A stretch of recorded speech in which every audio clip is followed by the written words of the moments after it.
वालेकुम लर्नर्स। आज हम अपने फंक्शनल एनालिसिस कोर्स का लेक्चर 1 स्टार्ट कर रहे हैं और आज के लेक्चर में हम चैप्टर 1 मैट्रिक्स स्पेसेस की एक्सरसाइज प्रॉब्लम सॉल्व करेंगे। तो स्टार्ट करते हैं अपना लेक्चर। लेकिन एक्सरसाइज प्रॉब्लम पे जाने से पहले हमें मैट्रिक्स स्पेस का कॉन्सेप्ट पता होना चाहिए। क्यों? क्योंकि हम एक्सरसाइज जब ये करेंगे तो ये पूरी की पूरी जो एक्सरसाइज है ये मैट्रिक्स स्पेस के कॉन्सेप्ट पे बेस करती है। इसमें क्या होगा कि हमें कोई सेट गिवन होगा और हमें कहा जाएगा कि शो करें ये मैट्रिक्स स्पेस बनाता है या नहीं, या फिर हमें कोई मैट्रिक गिवन होगा और उसे हमने चेक करना होगा किसी सेट के लिए कि ये इस सेट के साथ ये मैट्रिक जो है ये मैट्रिक स्पेस बनाएगा या नहीं बनाएगा। तो उसके लिए ज़रूरी है पहले कि हमें मैट्रिक स्पेस का कॉन्सेप्ट पता हो। तो उसके लिए हम रिव्यू लेते हैं थोड़ा सा मैट्रिक स्पेस का। तो मैट्रिक स्पेस क्या है? हमारे पास कोई सेट एक्स हमारे पास गिवन होता है, ठीक है, और इसके साथ कोई मैट्रिक डी होता है और हम कहते हैं कि ये सेट एक्स इस मैट्रिक डी के अंडर मैट्रिक स्पेस बनाएगा कब? अगर ये चार प्रॉपर्टीज सेटिस्फाई हो रही हों, अगर ये चार एक्सियम्स होल्ड करे ये, देन हम इसे कहते हैं कि ये मैट्रिक स्पेस बना रहा है, ठीक है। अब ये एक्सियम कौन से हैं? फर्स्ट वन एक्सियम हमारे पास क्या है कि डी एक्स वाई ग्रेटर और इक्वल जीरो होना चाहिए। सेकेंड हमारे पास क्या है कि D X Y equal zero होगा if and only if X equal Y हो, ठीक है। थर्ड जो है ये हमारे पास मीट्रिक प्रॉपर्टी है कि डी एक्स वाई जो है वो हमारे पास इक्वल होगा डी वाई एक्स के। और जो हमारे पास फोर्थ वन है ये ट्रायंगुलर इनइक्वालिटी के तौर पे भी आमतौर पे इसे यूज़ करते हैं। तो ये हमारे पास क्या है कि डी एक्स वाई जो है वो लेस और इक्वल होगा डी एक्स जी प्लस डी जी वाई, ठीक है। ये एक्सियम्स आपको पता होना चाहिए, ठीक है, देन हम मैट्रिक्स स्पेसेस को समझ सकते हैं। अब इसके क्वेश्चंस पे आते हैं एक्सरसाइज पे। तो एक्सरसाइज का क्वेश्चन 1 जो है ये बहुत क्रूशियल क्वेश्चन है, ठीक है, ये समझना ज़रूरी है क्योंकि इसमें आपको एक पैटर्न मिल जाएगा कि हमने किस तरह से पूरी एक्सरसाइज को सॉल्व करना है, ठीक है। ये समझ आ गया तो समझे बाकी एक्सरसाइज आपके लिए बहुत ईजी हो जाएगी। तो स्टार्ट करते हैं क्वेश्चन 1। क्वेश्चन 1 में वो हमें क्या कह रहा है? वो कहते हैं कि show that the real line is a matric space, ठीक है। अब वही बात हमने क्या कहा कि कोई सेट गिवन होगा, उस पर हमने कोई मैट्रिक डिफाइन करवानी है, उसमें ये चार प्रॉपर्टीज होल्ड करनी चाहिए, देन हम कहते हैं कि वो मैट्रिक स्पेस बना रहा है। तो वो कह रहा है कि रियल लाइन, यहाँ पे सेट हमें उसने कौन सा दिया है? आर दिया है, और वो कह रहा है कि ये आपने बताना है, शो करना है कि ये मैट्रिक स्पेस बनाता है, ठीक है। तो सबसे पहले तो हम आर पे एक मीट्रिक डिफाइन करेंगे। तो आर जो है सेट ऑफ रियल नंबर के लिए हमें पता है, इसके लिए हम जो मीट्रिक यूज़ करते हैं वो ये वाला मीट्रिक है। इसे आमतौर पे यूजुअल मीट्रिक भी कहा जाता है, ठीक है। तो सेट ऑफ रियल नंबर्स है, मीट्रिक हमारे पास ये है और हमने शो करना है कि ये मीट्रिक स्पेस बनाता है, ठीक है। तो मीट्रिक स्पेस के लिए हमें क्या करना है? अब यही चार प्रॉपर्टीज हमने चार एक्सियम्स इस पे होल्ड करवानी है। अगर इन चारों को ये सेटिस्फाई करता है, हम शो करवा देंगे तो हमारा ये क्वेश्चन सॉल्व हो जाएगा। तो स्टार्ट करते हैं फर्स्ट प्रॉपर्टी से। फर्स्ट प्रॉपर्टी क्या? ये आपने अच्छे से समझना है क्वेश्चन, ठीक है, क्योंकि इसमें चारों प्रॉपर्टीज की, मैट्रिक्स स्पेस की चारों प्रॉपर्टीज की एक्सप्लेनेशन भी है और दूसरा आपको एक पैटर्न मिल जाएगा कि किस तरह से आपने क्वेश्चन को सॉल्व करना है। यहाँ पे देखिए फर्स्ट प्रॉपर्टी हमारे पास क्या है कि डी एक्स वाई ग्रेटर और इक्वल जीरो होना चाहिए। पहली चीज हमने ये शो करनी है। तो यहाँ पे हमारी मीट्रिक क्या है? हमारी मीट्रिक ये है एक्स माइनस वाई, और हमारे पास एक्स वाई कहाँ से आ रहे हैं? आर से आ रहे हैं ये पॉइंट, ठीक है। तो अब ये देखिए एक्स माइनस वाई का मोड है, तो हम यहाँ से आर से कोई भी एक्स वाई पॉइंट उठाएंगे तो उनकी वैल्यूज, क्योंकि मोड है एब्सोल्यूट में हमें पता है हमेशा पॉजिटिव वैल्यू, नेगेटिव आएगा तो भी पॉजिटिव हो जाएगा। तो हमें क्या होगा कि हमेशा कोई ना जो भी वैल्यू अगर नेगेटिव होगी वो भी पॉजिटिव मिलेगी। तो ये तो हमारी जो है ट्रिवियली होल्ड कर जाएगी ये प्रॉपर्टी जो है ना, इसमें ये हम यहाँ से कह सकते हैं क्लियरली कि जो हमारे पास डी एक्स वाई ग्रेटर और इक्वल जीरो होगा, ठीक है। ये चीज़ हो गई। अब सेकंड प्रॉपर्टी हमारे पास क्या थी? वो ये है कि D X Y equal zero होगा if and only X equal Y. अब ये आपने यहाँ पे समझना है कैसे। वो कह रहा है कि डी एक्स वाई जो है ना वो इक्वल जीरो होगा अगर हमारे पास x इक्वल हो y। अब ये जो d है ना यहाँ पे जो मीट्रिक है, ये बेसिकली हमारे पास कुछ नहीं होता, ये हमारे पास क्या होता है? डिस्टेंस होता है, ठीक है। ये जो मीट्रिक हम d कह रहे हैं ना, डी एक्स वाई, ये बेसिकली हमारे पास क्या है? डिस्टेंस है। अब वो कह रहा है कि ये जो डिस्टेंस है ये ज़ीरो होगा सिर्फ उस सूरत में जब हमारे पास x इक्वल होगा y। तो इससे हम इसकी देखिए फिजिकल इंटरप्रिटेशन भी अगर करना चाहें तो देखें, हमारे पास ये एक कोई पॉइंट x है, यहाँ पे कोई पॉइंट y है, और डी एक्स वाई का क्या मतलब है कि हमने उन दोनों का डिस्टेंस बताना है। तो x और y का डिस्टेंस क्या हो गया? ये हमारे पास इनका डिस्टेंस, तो ये हमारे पास डी एक्स कोमा वाई होगा। अब वो क्या कह रहा है कि ये हमारे पास डिस्टेंस ज़ीरो होगा अगर एक्स इक्वल वाई होगा। तो मैं कहती हूँ कि ये हमारे पास एक्स है और इसी एक्स के ऊपर ही हमारे पास वाई लाई कर रहा है, यानी कि एक्स और वाई इक्वल हैं, एक्स इक्वल वाई है। तो अब इन दोनों के दरमियान डिस्टेंस क्या है? अब यहाँ पे x है, वहीं पे उसी पॉइंट पे y लाई कर रहा है, तो इन दोनों के दरमियान डिस्टेंस क्या हो गया? वो तो ज़ीरो हो गया। तो यही हमारी सेकंड प्रॉपर्टी है, वो कहता है कि D X Y equal zero होगा, यानी कि इनका मीट्रिक जो है, इनका डिस्टेंस जो है वो ज़ीरो होगा अगर x इक्वल y होगा। ठीक है, तो ये चीज़ हमारे पास यहाँ से क्लियरली हम देख सकते हैं कि इसमें हमारे पास अगर दो पॉइंट्स हम सेम लेंगे, अगर x और y सेम लेंगे, तभी डी एक्स वाई भी क्या होगा? हमारे पास ज़ीरो होगा। तो ये भी हम यहाँ पे इसकी प्रॉपर्टी जो है शो करवा देंगे। ठीक है, ये देखिए यहाँ पे हमने क्या कहा, ये तो इसकी हमारे पास एक ग्राफिकल रिप्रेजेंटेशन हो गई। अब हम इसे शो करवाते हैं कि कैसे हमने इसे प्रूव करना है। तो इसके लिए हमने क्या किया, हमने लिया डी एक्स वाई, हमने लेट कर लिया कि D X Y equal zero है और हम शो कर देंगे एक्स इक्वल वाई है। तो डी एक्स वाई हमारे पास मीट्रिक इस क्वेश्चन में किस तरह से डिफाइन है? इस तरह से x माइनस वाई मोड। ठीक है, तो यहाँ पे हम डी एक्स वाई की जगह मीट्रिक लिख देंगे। और दूसरी चीज़ यहाँ पे देखिए, हमें पता है, अभी हमने फर्स्ट प्रॉपर्टी यहाँ पे प्रूफ की कि ये हमारे पास सारी वैल्यूज़ क्या आएंगी? पॉजिटिव वैल्यूज़ आएंगी। तो हम यहाँ पे मोड ख़त्म करके इसे x माइनस वाई लिख सकते हैं ना। तो यहाँ पे मैंने वही काम किया, मोड ख़त्म करके इसे लिख दिया x minus Y equal zero, और यहाँ से हम इसे लिख सकते हैं x इक्वल वाई। ठीक है, तो ये हमारी सेकंड प्रॉपर्टी भी सेटिस्फाई होगी और साथ इफ एंड ओनली इफ का ये साइन हमने यूज़ किया। अब जो थर्ड प्रॉपर्टी है वो सिमेट्रिक प्रॉपर्टी है, वो कहते हैं कि डी एक्स वाई इक्वल होगा डी वाई एक्स। ये तो बहुत ही सिंपल है, हमने क्या किया, क्योंकि डी एक्स वाई जो है हमने ले लिया और इसकी जगह जो हमारी मीट्रिक है डी एक्स वाई की जगह वो हमने अपनी मीट्रिक लिख दी। ठीक है, और यहाँ से हमने क्या किया, माइनस कॉमन ले लिया। ठीक है, माइनस हमने कॉमन लिया, तो उसके बाद ये हमारा एब्सोल्यूट की वजह से, मोड की वजह से माइनस ख़त्म हो जाएगा और हम इसे लिख सकते हैं y माइनस एक्स। ठीक है, और ये y माइनस एक्स मोड किसके इक्वल होगा? डी वाई एक्स के इक्वल होगा। तो ये हमारी सिमेट्रिक प्रॉपर्टी भी सेटिस्फाई हो गई। नेक्स्ट फोर्थ वन प्रॉपर्टी आप देखें, यहाँ पे क्या कह रहा है, ट्रायंगुलर इनइक्वालिटी। वो कहता है अगर हमारे पास डी एक्स वाई हों, कोई दो पॉइंट्स हों, ठीक है, उनका जो डिस्टेंस है हम उसे लिख सकते हैं डी एक्स जी प्लस डी जी वाई की फॉर्म में लिख सकते हैं। इसे आप थोड़ा समझिए इस तरह से कि ये हमारे पास कोई पॉइंट x है, ठीक है, और यहाँ पे हमारे पास कोई पॉइंट y है, ठीक है, और ये हमारे पास इन्हें हमने मिला दिया तो हमारे पास डी एक्स वाई मिल गया। ठीक है, अब ये स्ट्रेट लाइन इस तरह से आ जाएगी। ठीक है, ये आ गया। अब वो कह रहा है कि एक तो ये वे है ना कि हम x से डायरेक्ट y में जा रहे हैं, दूसरा वो ये कह रहा है कि अगर हम क्या करें, डायरेक्ट x से y में जाने के बजाय हम कोई पॉइंट यहाँ पे z ले लेते हैं। पहले हम x से z में जाएंगे, देन हम z से y में, ये y पॉइंट है, ठीक है, देन हम z से y में जाएंगे। ठीक है, हम इस फॉर्म में इसे ब्रेक करके इस वे से भी इस तक जा सकते हैं। ये डिस्टेंस है ना x से y, एक तो ये रूट है, दूसरा रूट अगर वो कहता है कि अगर ये बना लें x से z में जाएं और z से y में जाएं, तो वो कहता है कि ये जो डिस्टेंस होगा ना डी एक्स वाई, ये लेस और इक्वल होगा इस डिस्टेंस के। ठीक है, और ये हम यहाँ से क्लियरली देख भी सकते हैं कि ये वाला जो x से z और z से y वाला डिस्टेंस जो है ये बड़ा है इस डिस्टेंस से। ठीक है, अब हम, ये तो इसकी फिजिकल इंटरप्रिटेशन हो गई ना, अब यहाँ पे हम इसे देखते हैं हमने इसे सॉल्व कैसे करना है।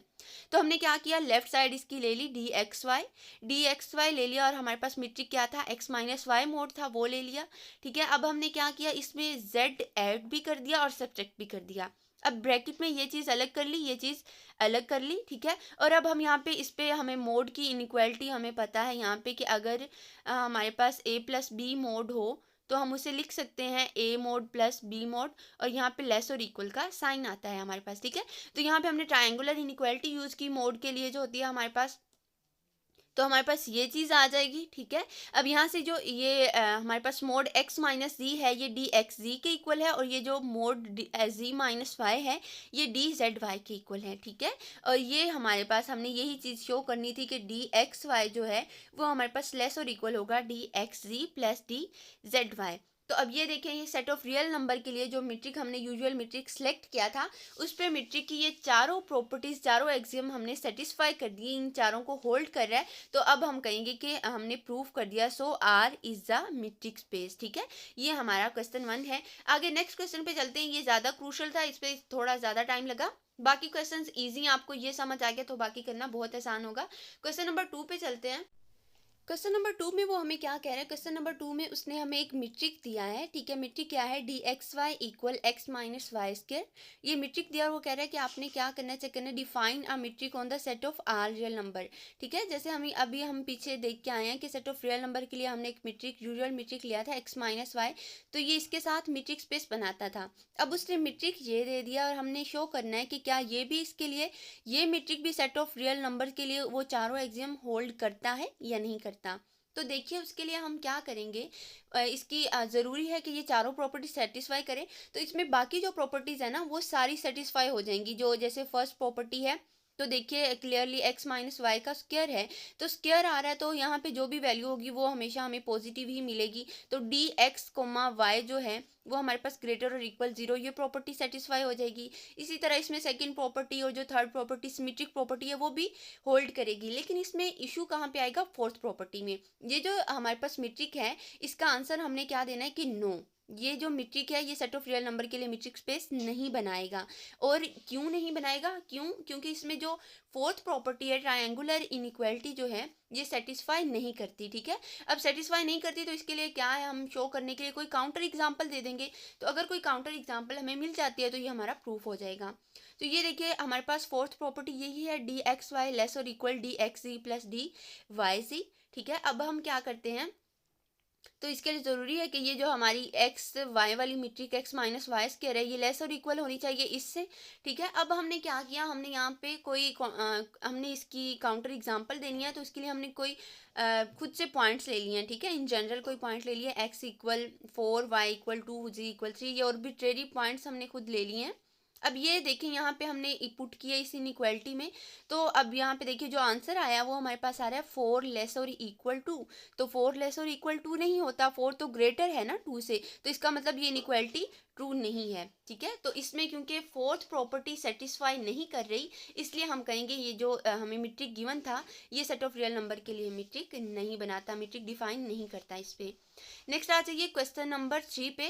क्वेश्चन नंबर 3 में वो क्या कहता है, उसने यहाँ पे भी हमें एक मीट्रिक दिया है और यहाँ पे भी सेम काम करना है, हमने शो करना है कि सेट ऑफ रियल नंबर के लिए क्या ये मीट्रिक स्पेस बनाएगा या नहीं बनाएगा, मीट्रिक डिफाइन होता है सेट ऑफ रियल नंबर पे या नहीं। तो उसके लिए हमें क्या करना है, सेम प्रॉपर्टीज चारों एक्सियम होल्ड करवाने हैं।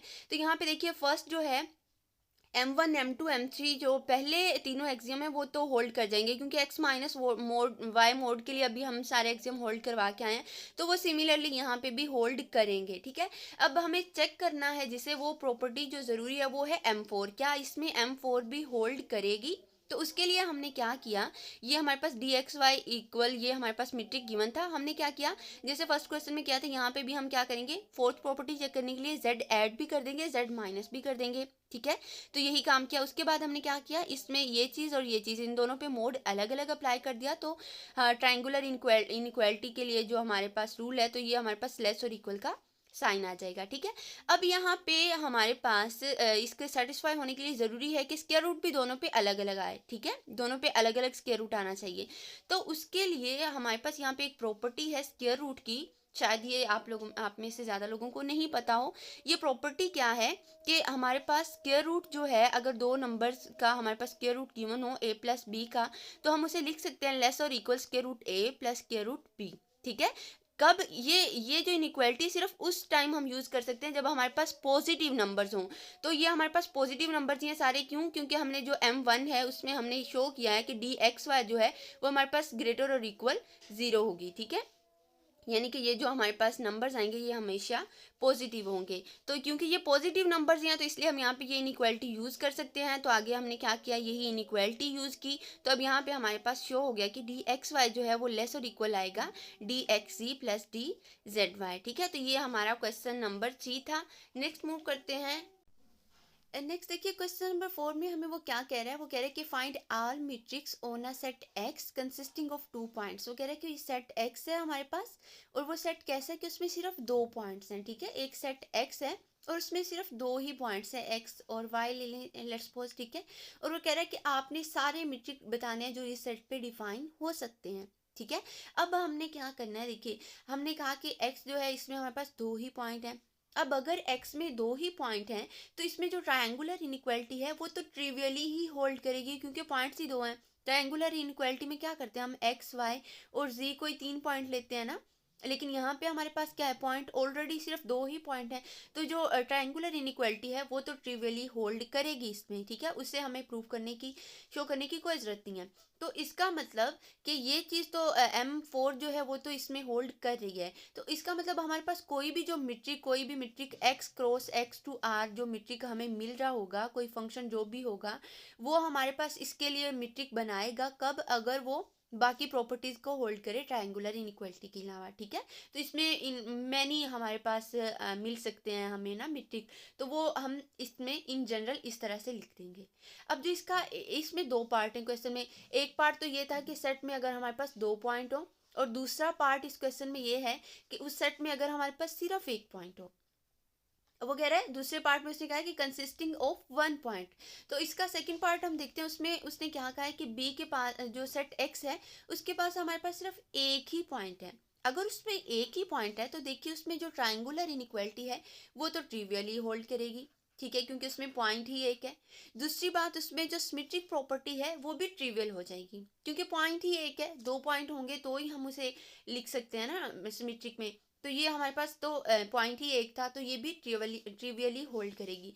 अब यहाँ पे जो चीज़ हमने चेक करनी है, यहाँ पे एक चीज़ देखिए, जो M1 प्रॉपर्टी है ना, वो क्या कहती है कि D X comma Y greater और इक्वल जीरो होना चाहिए। यहाँ पे मीट्रिक जो हम ले रहे होते हैं वो कोई दो पॉइंट x और y पे ले रहे होते हैं, ठीक है, उसके लिए।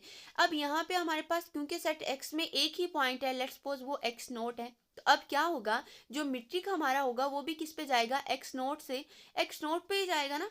तो ये हमारे पास दो सेम पॉइंट हैं। तो हमने अभी पीछे क्वेश्चन 1 में भी देखा था कि अगर सेम पॉइंट हमारे पास हों तो वो हमारे पास मीट्रिक जो है वो क्या उसका डिस्टेंस जो है वो क्या हो जाता है, ज़ीरो हो जाता है। क्योंकि यहाँ पे अगर x लाई कर रहा है लाइन पे, यहाँ पे x लाई कर रहा है, y भी वहीं पे लाई कर रहा हो, तो वो हमारे पास क्या हो जाता है, डिस्टेंस क्या हो जाता है, ज़ीरो। तो ये तो सेम पॉइंट है x नोट, इनका डिस्टेंस क्या हो जाएगा, ज़ीरो हो जाएगा। तो इसका मतलब जब हमारे पास सेट में सिर्फ एक ही पॉइंट होगा तो उस केस में हमारे पास जो मीट्रिक है डी वो क्या होगा, जीरो होगा, ठीक है। अब नेक्स्ट क्वेश्चन पे मूव करते हैं, क्वेश्चन नंबर 5 पे।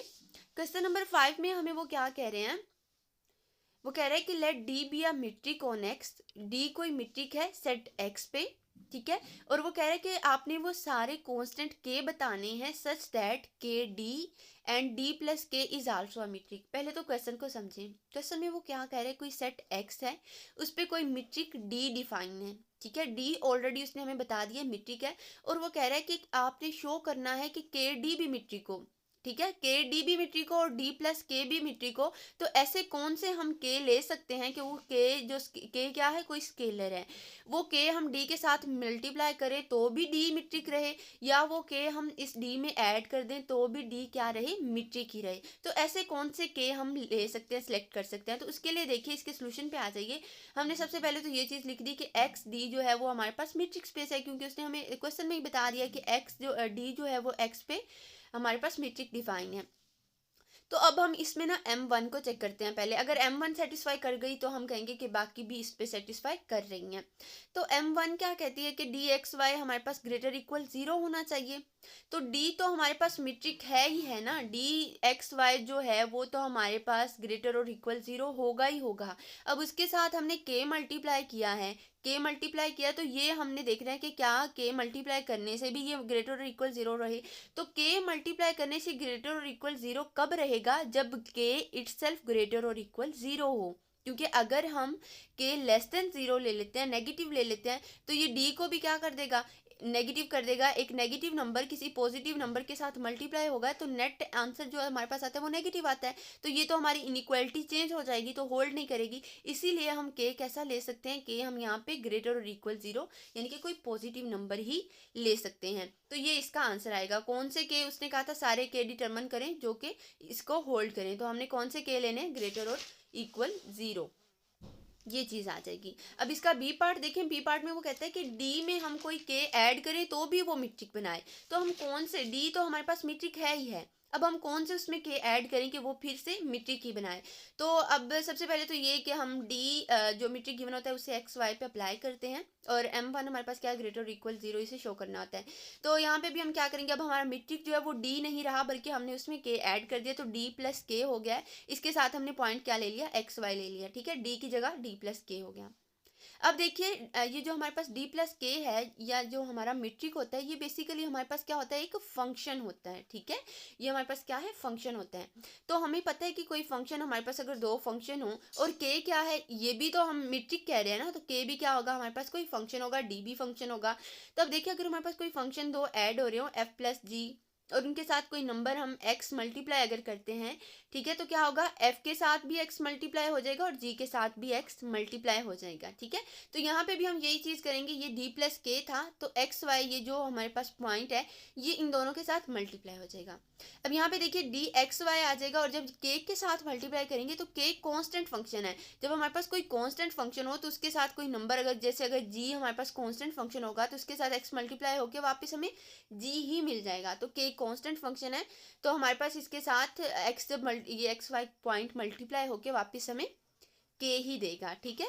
तो ये चीज़ आ गई। अब यहाँ पे देखिए हमने क्या करना है, इस पे हमने ये इनइक्वालिटी होल्ड करवानी है, m1 प्रॉपर्टी, ठीक है। तो उसके लिए ज़रूरी है कि डी एक्स वाई प्लस के ग्रेटर और इक्वल 0 रहे। तो डी एक्स वाई जो है ना, ये तो हमें ऑलरेडी पता है कि ये पॉजिटिव हो, ग्रेटर इक्वल 0 होगा, क्योंकि उसने ये हमें स्टेटमेंट में बता दिया है कि डी क्या है, मीट्रिक है। अब हमें क्या करना है, हमें देखना है कि हम इसमें के ऐड करें तो भी ये पॉजिटिव ही रहे, ग्रेटर और इक्वल 0 रहे। तो देखिए अगर मैं इसमें के ग्रेटर देन 0 पुट करती हूँ, ठीक है, तो क्या होगा, ग्रेटर देन 0 मैंने लिया, तो लेट्स सपोज मैंने के की वैल्यू 1 पुट कर दी, तो डी एक्स वाई की वैल्यू जो भी हो, यहाँ पे लेट्स सपोज अगर इसकी वैल्यू 0 भी ले ले, तो यहाँ पे देखिए अगर हमने 1 ही लिया तो 1 क्या होगा, हमारे पास यहाँ पे डी एक्स वाई की वैल्यू 0 है प्लस 1 है, तो ये हमारे पास क्या आ जाएगा, 1 ग्रेटर और इक्वल 0 तो नहीं आएगा, 1 ग्रेटर देन 0 तो है लेकिन इक्वल 0 तो नहीं है, तो ये तो हमारी इनइक्वालिटी को सेटिस्फाई नहीं कर रहा, ठीक है। अब हम कहते हैं कि लेट्स सपोज अगर हम के लेस देन 0 ले लें, ठीक है, तो क्या होगा, अगर के लेस देन 0 लेते हैं, लेट्स सपोज -1 ही ले लें, ठीक है, और इसकी वैल्यू हम 0 पुट करें, तो क्या होगा, ये तो हमारे पास नेगेटिव वैल्यू आ गई। अब फिर ये क्या करेगी, नेगेटिव वैल्यू ये हमारी इनइक्वालिटी को क्या करेगी, डिस्टर्ब कर देगी, तब भी हमारी इनइक्वालिटी सेटिस्फाई नहीं होगी। तो अब हमारे पास ओनली जो हमारे पास एक पॉसिबिलिटीज की बची है वो क्या है कि के इक्वल 0। अगर हम के इक्वल 0 पुट करते हैं तो क्या होगा, तो हमारी ये इनइक्वालिटी जो है ये सेटिस्फाई करेगी। तो इसका मतलब ये हुआ कि यहाँ पे हम ना तो के लेस देन 0 ले सकते हैं ना ग्रेटर देन 0 ले सकते हैं, ओनली के इक्वल 0 के लिए हमारी ये इनइक्वालिटी होल्ड करी है, m1 होल्ड करी है। तो इसलिए ये हमारे पास यहाँ पे जो के है सेकंड केस में वो हमारे पास के की वैल्यू क्या आएगी, 0 आएगी, ठीक है, और के 0 के लिए ये बाकी एग्जाम को भी होल्ड करेगा, ठीक है। अब ये हमारा क्वेश्चन नंबर 4 हो गया। नेक्स्ट क्वेश्चन नंबर 7 पे मूव करते हैं, सॉरी क्वेश्चन नंबर 5 था, नेक्स्ट क्वेश्चन नंबर 7 पे मूव करते हैं। इसमें वो क्या कह रहा है कि अगर ए हमारे पास कोई सब स्पेस हो, एल इन्फिनिटी सब स्पेस उसने दी है हमें, ठीक है, consisting of all sequence of zeros and ones, L infinity space दिया है और उसमें हमारे पास कौन सी सीक्वेंस है, 0 और 1 के सीक्वेंस है। तो वो कहते हैं कि what is the induced metric on A पे इंड्यूस्ड मीट्रिक आपने डिफाइन करना है। तो पहले तो हम थोड़ा सा इसमें इंड्यूस्ड मीट्रिक को देख लेते हैं। तो देखिए इंड्यूस्ड मीट्रिक क्या होता है, हमारे पास अगर कोई एक्स डी कोई मीट्रिक स्पेस हो, ठीक है, एक्स डी हमारे पास कोई मीट्रिक स्पेस हो, तो ये जो सेट एक्स है इसका हम कोई प्रॉपर सबसेट ले लेते हैं वाई, ठीक है, इसका एक्स का हमने प्रॉपर सबसेट वाई ले लिया, और हमने क्या किया, ये एक तो हमारे पास इस एक्स पे मीट्रिक डिफाइन थी ना, ये हमने एक्स पे मीट्रिक डिफाइन की, ठीक है, D X cross X to R, ये हमारे पास मीट्रिक स्पेस बना रहा था सेट एक्स। और हम क्या करें, ये जो इसका सबसेट हमने वाई लिया उस पर भी हम एक मीट्रिक डिफाइन कर दें, उस पर भी हम एक मीट्रिक बना दें, तो ये जो मीट्रिक होगी ये हमारे पास इंड्यूस्ड मीट्रिक होगी, ठीक है, ये इंड्यूस्ड मीट्रिक है सेट वाई की। अब इसको हम सब स्पेस भी इसकी कहते हैं, ठीक है, एक्स की सब स्पेस भी इसको वाई को कहते हैं। अब ये तो इंड्यूस्ड मीट्रिक होगी। अब आ जाइए, उसने हमें क्या कहा था कि एल इन्फिनिटी की आपने मीट्रिक ले लेनी है, ठीक है, और इसमें हमने क्या करना है, इसकी वो सारी हमने सीक्वेंस ले लेनी है 0 और 1 वाली, तो उसे हमने शो करना है कि उससे हम इंड्यूस्ड व्हाट इज इसकी हमने इंड्यूस्ड मीट्रिक निकालनी है ए की। तो यहाँ पे देखिए एल इन्फिनिटी की जो हमारे पास मीट्रिक डिफाइन होती है वो इस तरह से, एल इन्फिनिटी पे जो हमारे पास मीट्रिक डिफाइन होता है वो इस तरह से होता है, पीछे हम थ्योरी में पढ़ चुके हैं। ये इसका मीट्रिक हमने ले लिया। अब जो हमने यहाँ पे एक्साई है, हमें पता है एक्स इक्वल एक्साई जे होता है और वाई इक्वल ईटा जे होता है। यहाँ पे एक्साई की जो वैल्यूज़ हैं वो भी हमारे पास कोई सीक्वेंस होगी 0 1 की, और ईटा जे की वैल्यू जो है वो भी हमारे पास कोई ना कोई सीक्वेंस होगी 0 1 की, क्योंकि उसने स्टेटमेंट में हमें कह दिया है। तो ये हमने कोई रैंडम सीक्वेंस ले ली 0 0 1 1 0। सिमिलरली हमने ईटा के लिए भी 1 0 0 इस तरह से कोई सीक्वेंस ली जिसमें 0 और 1s आ रहे हैं। अब यहाँ पे देखिए अगर हम इनका डिफरेंस लेते हैं इन टर्म्स का आपस में, तो इनका 0 -1 का डिफरेंस ले 1 आएगा, 0 आएगा, ठीक है। और इसी तरह मतलब हम जब इनके हम इन टर्म्स के आपस में डिफरेंस लेंगे तो हमारे पास तीन ही पॉसिबिलिटीज आएंगी, या तो 1 आएगा या 0 आएगा या फिर -1 आएगा। और अगर हम इनकी हमें मोड वैल्यू चाहिए इनके डिफरेंस की, अगर इनके डिफरेंस की मोड वैल्यू लें तो हमारे पास बाकी क्या बचेगा, 1 और 0 बचेगा, ठीक है। -1 भी खत्म हो जाएगा। तो अब इसमें हमारे पास जो सेट बना वो हमारे पास क्या बना, 0, 1 का सेट बना। अब इस सेट का सुप्रीमम अगर देखें तो हमें क्लियरली नजर आ रहा है, इसमें जो सुप्रीमम है, मैक्सिमम वैल्यू जो है इसकी वो क्या है, हमारे पास 1 है, ठीक है। तो डी एक्स वाई जो है वो हमारे पास इसमें इक्वल किसके आ जाएगा, 1 के आ जाएगा, ठीक है। अब यहाँ पे ये जो हमारे पास मीट्रिक आया वो इक्वल आया 1 के। अब यहाँ पे एक और चीज नोटिस करें कि अगर अगर हम क्या करें, ये जो एक्स और वाई पॉइंट है इन्हें सेम ले लें, एक्स इक्वल वाई ले लें, तो क्या होगा, अगर सेम पॉइंट लें तो क्या होगा, हमें पता है जैसे अभी हमने पीछे भी 2 क्वेश्चन में देख चुके हैं कि अगर 2 पॉइंट सेम होंगे तो डी जो मीट्रिक है एक्स कोमा वाई वो भी हमारे पास क्या हो जाएगा, 0 हो जाएगा। या फिर हम यहाँ से भी देख सकते हैं सीक्वेंस से भी, अगर यहाँ पे ईटा जे है तो यहाँ पे भी हम ईटा जे ले लें, ठीक है। तो क्या होगा, सेम सीक्वेंस आ जाएंगी और सेम नंबर का आपस में डिफरेंस क्या आएगा, वो तो 0 ही आएगा, ठीक है। तो इसका मतलब इस केस में अगर हम पॉइंट्स को सेम लेते हैं तो इसका आंसर क्या आ रहा है, 0, और जब पॉइंट को डिफरेंट लेते हैं तो आंसर क्या आ रहा है, 1। तो थोड़ा सा माइंड अपना यूज करें तो ये कौन सा मीट्रिक बन रहा है, ये हमारे पास डिस्क्रीट मीट्रिक बन रहा है, ठीक है। डिस्क्रीट मीट्रिक में हमने क्या पढ़ा था कि डी एक्स वाई इक्वल होता है हमारे पास 0 अगर x इक्वल वाई हो, और इसकी वैल्यू 1 मिलती है अगर x is not equal to Y हो। तो इसका मतलब ए पे जो इंड्यूस्ड मीट्रिक हमारे पास बनेगा वो कौन सा होगा, एक डिस्क्रीट मीट्रिक बनेगा। नेक्स्ट क्वेश्चन नंबर 8 पे चलते हैं। क्वेश्चन नंबर 8 में क्या है, यहाँ पे भी क्या है, हमने एक मीट्रिक डिफाइन करवाना है सेट एक्स पे, और वो मीट्रिक हमारे पास इस तरह से गिवन है हमें, integral A B X of T minus Y of T mod D T, ठीक है। इस पे हमने क्या करना है, चारों एक्सियम चारों प्रॉपर्टीज होल्ड करवानी है और इस तरह हम शो कर देंगे कि ये एक्स के लिए मीट्रिक है, ठीक है। अब उसके लिए स्टार्ट करते हैं M1 से। तो यहाँ पे थोड़ा सा पहले हम कैलकुलस के थोड़े बेसिक कॉन्सेप्ट जो है वो रिवाइज करेंगे, वो यूटिलाइज करके हम M1 को और M2 को शो करेंगे। अब वो क्या है, हमने कैलकुलस में पढ़ा था कि कोई फंक्शन f ऑफ x जो है अगर वो लेस और इक्वल हो g ऑफ x के, यानी दो फंक्शंस में इस तरह का अगर रिलेशन हो तो उनके इंटेग्रल में भी ये सेम रिलेशन होगा। तो इंटेग्रल अगर f ऑफ x लेस और इक्वल g ऑफ x है तो f ऑफ x का इंटेग्रल जो है वो लेस और इक्वल होगा g ऑफ x के इंटेग्रल से, ठीक है। ये चीज़ एक तो हमने पढ़ी थी। अब इसी चीज़ को हम यहाँ पे यूटिलाइज करेंगे। तो यहाँ पे देखिए जो हमारे पास मीट्रिक गिवन था वो हमने लिख लिया। अब इस मीट्रिक में ये जो पूरी चीज़ है, ये जो इंटेग्रेंट है, इसको हम अगर g ऑफ x का नाम दे दें, इस पूरे को हम एक फंक्शन g ऑफ x का नाम दे दें, तो हम इसे लिख सकते हैं कि g ऑफ x जो है वो ग्रेटर और इक्वल 0 है। कैसे भला लिख सकते हैं, क्योंकि इसमें ये जो हमारी पूरी वैल्यू g ऑफ x पूरी जो वैल्यू है ये मोड में आ रही है, एब्सोल्यूट वैल्यू है, तो इसका मतलब ये नेगेटिव तो हो नहीं सकती, यानी कि ग्रेटर देन 0 होगी, और या फिर हमारे पास क्या पॉसिबिलिटी है कि ये इक्वल टू 0 हो सकती है। तो इसलिए हम यहाँ पे जो हमने g ऑफ x लिया, हमने इसे लिख लिया कि ये ग्रेटर और इक्वल हमारे पास क्या होगा, 0 होगा, ठीक है। तो ये चीज़ आ गई। अब देखिए वही जो हमने ऊपर प्रॉपर्टी मैंने आपको बताई, इसी प्रॉपर्टी को यूज़ करते हैं। हम इन दोनों का इंटेग्रल ले लेते हैं, इन दोनों का इंटेग्रल ले लिया तो इस प्रॉपर्टी के अकॉर्डिंग अगर 0 इससे छोटा है तो 0 का इंटेग्रल भी इससे छोटा ही होगा, इस फंक्शन g ऑफ x से।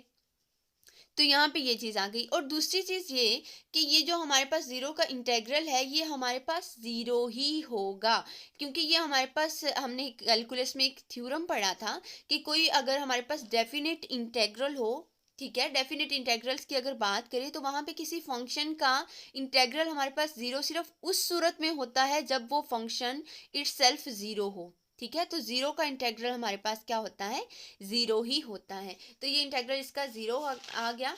तो इसका मतलब क्या है कि ज़ीरो जो ये जो हमारा फंक्शन जी ऑफ एक्स है, ये ग्रेटर और इक्वल ज़ीरो आ गया, ठीक है। तो m1 में हमने यही शो करना होता है कि जो हमारा मीट्रिक डी एक्स वाई है वो ग्रेटर और इक्वल ज़ीरो है। तो ये हमने यहाँ से इस प्रॉपर्टीज़ को यूज़ करते हुए हमने लिख दिया कि जो हमारा फंक्शन था वो हमने शो करवा दिया कि ये हमारे पास जो मीट्रिक था वो ग्रेटर और इक्वल ज़ीरो है, ठीक है। अब m2 में क्या होता है, m2 में हम ये कहते हैं कि डी एक्स कोमा वाई जो है वो हमारे पास इक्वल ज़ीरो होगा इफ़ एंड ओनली इफ हमारे पास x इक्वल y हो, ठीक है। तो यहाँ पे हम क्या करेंगे, ये जो अभी मैंने थ्योरम पीछे आपको रिवाइज करवाया था वही थ्योरम हम यहाँ पे यूज़ करेंगे कि हमारे पास अगर वो यहाँ पे, क्योंकि हमारे पास जो फंक्शन गिवन है, मीट्रिक गिवन है, वो हमारे पास प्रॉपर इंटेग्रल्स की फॉर्म में है। तो प्रॉपर इंटेग्रल जो है वो किसी फंक्शन का सिर्फ और सिर्फ उस सूरत में इक्वल टू जीरो होता है जब फंक्शन इटसेल्फ हमारे पास जीरो हो किसी इंटरवल ए बी पे, ठीक है। तो ये चीज़ हम इसमें ये थ्योरम जो है एज इट इज़ m2 में लिख देंगे। नेक्स्ट आ जाइए m3 पे। m3 तो बहुत सिंपल है, हमने क्या करना है, सिमेट्रिक प्रॉपर्टी होल्ड करवानी है, D X Y equal D Y X show करना है। तो हमने क्या किया, डी एक्स वाई ले लिया, तो X of T minus Y of T है, यहाँ से माइनस कॉमन ले लेंगे, तो minus X of T plus Y of T आ जाएगा। मोड की वजह से ये जो माइनस है ये ख़त्म हो जाएगा और इसे हम रीअरेंज कर लेंगे, Y of T minus X of T लिख देंगे। तो ये हमारे पास Y of T minus X of T mod जो है ये इक्वल है D into Y, D Y of X के इक्वल है, ठीक है। तो ये हमारे पास सिमेट्रिक प्रॉपर्टी होल्ड कर गई। नेक्स्ट प्रॉपर्टी हमारे पास m4 है। m4 में हमने क्या करना है, ट्रायंगुलर इनइक्वालिटी शो करनी है। उसके लिए हमने क्या किया, जो हमारे पास इंटेग्रल गिवन है उसमें z ऑफ टी ऐड भी कर दिया, सब्जेक्ट भी कर दिया। उसके बाद हमने ये इतना पार्ट जो x of T minus z of T पे मोड अलग अप्लाई कर दिया और z of T minus y of T पे मोड अलग अप्लाई कर दिया और यहाँ पे ट्रायंगुलर इनइक्वालिटी यूज़ की। तो z ये जो हमारे पास यहाँ पे लेस और इक्वल का साइन आ जाएगा इक्वल की जगह, ठीक है। अब यहाँ पे हमें पता है इंटेग्रल अगर हमारे पास दो फंक्शन मतलब लाइक हमारे पास f प्लस जी का इंटेग्रल गिवन हो तो f पे अलग अप्लाई कर सकते हैं और g पे अलग अप्लाई कर सकते हैं, ठीक है। तो इंटेग्रल हमने इन दोनों पे अलग अलग अप्लाई कर दिया। तो यहाँ से ये चीज़ जो थी ये हमारे पास डी एक्स ऑफ जी बन गई और ये वाला जो इंटेग्रल इतना था ये हमारे पास डी जेड ऑफ वाई बन गया। तो ये हमारे पास जो फोर्थ प्रॉपर्टी m4 है वो भी हमने सेटिस्फाई कर दी, वो भी होल्ड कर रही है। तो इसका मतलब ये जो हमारे पास मीट्रिक उन्होंने हमें दिया था ये मीट्रिक हमारे पास इस सेट x के लिए मीट्रिक स्पेस बनाएगा। तो ये हमने शो कर दिया। होप आपको समझ आया होगा। कोई क्वेरी हो, कोई क्वेश्चन हो तो वो आप कमेंट बॉक्स में पूछ सकते हैं। इसके अलावा अगर आप इन क्वेश्चन की PDF चाहते हो तो वो भी आप कमेंट सेक्शन में बता सकते हैं।